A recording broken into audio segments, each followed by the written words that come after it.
इस तरह से पेपर लीक पे पेपर लीक होते गए तो यूथ जो है वो फ्रस्ट्रेट होता जाएगा, बड़ा सारा यूथ ड्रग्स की ओर चला जाएगा, बड़ा सारा यूथ जो फ्रस्ट्रेशन में क्राइम भी बढ़ेगा, बड़ा सारा यूथ आपने सुसाइड भी कर ली।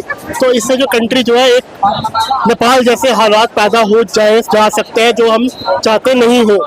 इसलिए गवर्नमेंट को पूरी कोशिश करनी चाहिए कोई भी पेपर लीक नहीं होना चाहिए। देखो अगर गवर्नमेंट खुद रिस्पॉन्सिबल है पेपर लीक के लिए, अगर खुद रिस्पॉन्सिबल है पेपर लीक के लिए, फिर तो पेपर लीक रुकने नहीं वाले। अगर गवर्नमेंट को पता कि भाई हमें अपने बंदे ही लगाने हैं नौकरियों पे, चाहे वो एसएससी हो, चाहे यूपीएससी हो, कोई जूनियर इंजीनियर का पेपर हो, सब इंस्पेक्टर का पेपर हो, पब्लिक सर्विस एग्जाम हो, अगर सरकार इस बीजेपी गवर्नमेंट का यही इरादा है कि लगाने ही हमने अपने बच्चे हैं, तो भाई फिर तो मुझे लगता है कि बहुत खराब हालात इस देश के आने वाले हैं, क्योंकि फिर तो नेपाल जैसे हालात पैदा हो जाएंगे यहाँ पे। आपने भी कोई पेपर दिया है?